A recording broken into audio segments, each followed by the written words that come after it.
tempat ini yang harus dijaga supaya aman. Kalau tidak dijaga, ada pemulung yang tidak kita undang. Ngambil barang kita tidak tahu apa yang diambil. Untuk kita memeriksanya, kita perlu menjaga sopan santun. Gitu? Daripada pusing, ya lebih baik kita memang jaga gate atau pintu gerbang kita harus dijaga. Pintu gerbang pura juga dulu nak terbuka gitu kan, pintu gerbangnya Candi Bentara pun terbuka. Sekarang tidak zamannya membuka penuh, perlu diisi pagar besi lalu digembok. Ya, karena tidak zamannya lagi kita mengikuti tradisi yang percaya kepada setiap orang, percaya pada diri, percaya pada yang lain. Tidak zamannya. Kalau saya mengalami dulu, saya tidak pernah mengunci kamar ya, almari apa tidak terkunci. Yang paling saya menyebabkan saya mengambil tindakan harus kunci adalah buku-buku saya hilang. Satu demi satu terbang, bukunya hilang. Jadi tidak zamannya kita tidak berhati-hati. Demikian pula terhadap pintu gerbang di dalam badan kita, di dalam diri kita. We will explain to you later, ya. This is about how to control yourself, how to protect yourself, how to be always alert. Selalu waspada. Selalu waspada itu tidak berarti kita salah ya. Tidak curiga pada orang, tetapi kita menjaga kita dicurigai, atau menjaga kita mencurigai orang lain. Mangku ke sini. Yeah. Ada kawan kita hilang HP-nya. Mungkin naruhnya di rumah, dianggap dibawa ke sini kan, pusing dia. Lalu dia akan mikir, mangku tadi dekat duduk denganku. Gitu. Siapapun yang dekat dengan kita itu yang akan kita pertama diingat, oh ini yang datang. Atau ragu salah makan, mencret, pasti mereka rasanya dadong daun rumah itu nian mai melalui.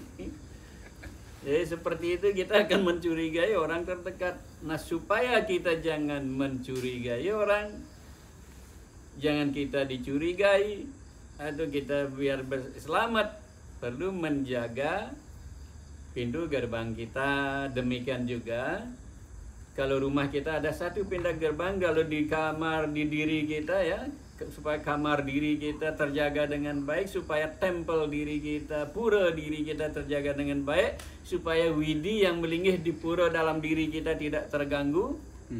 Jagalah pintu gerbang kita. Yang bukan satu, pintu gerbang itu tidak terhitung. Setiap pori-pori tubuh kita itu jadi pintu gerbang.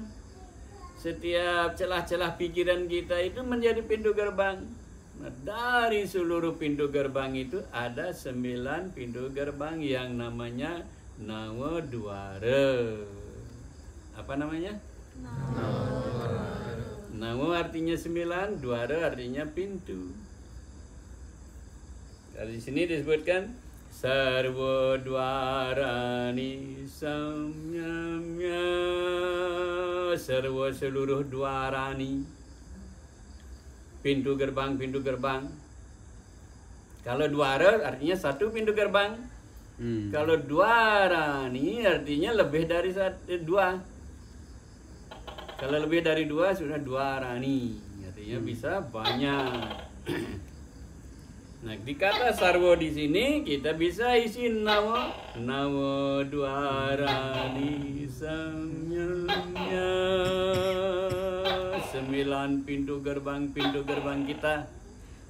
Sam dengan sempurna, yamnya dikontrol, dikendalikan, dijaga.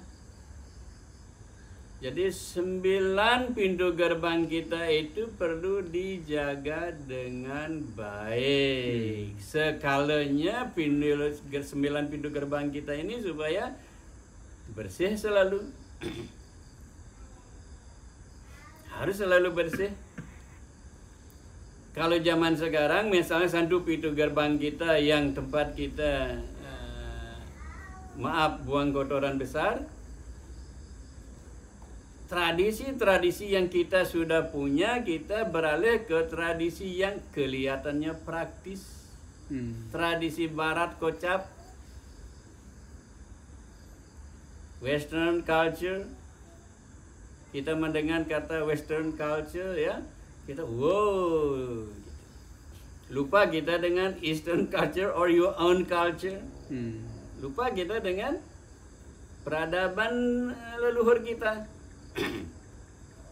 Apapun yang kita datang dari barat, kita anggap itu peradaban maju.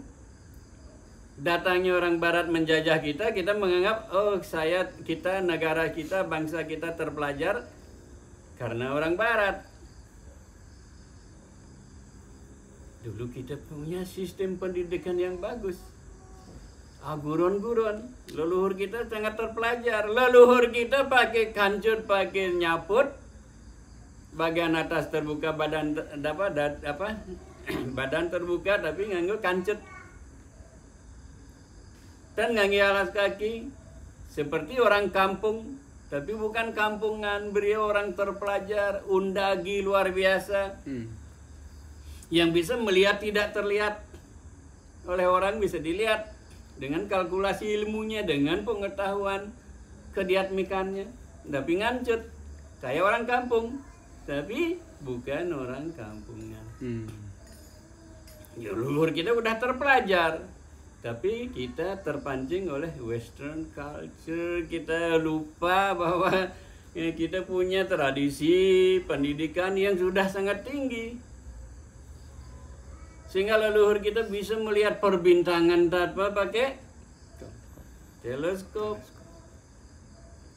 Beliau dengan itu bisa dilihat seperti kalau ada yang membaca atau mengucapkan Hanuman Chalisa, ya di sana disebutkan sekian yojana itu jarak bumi dengan matahari.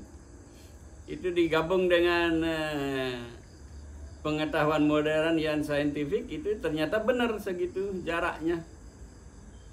Jadi semua planet-planet itu dilihat oleh leluhur kita tanpa pakai teleskop.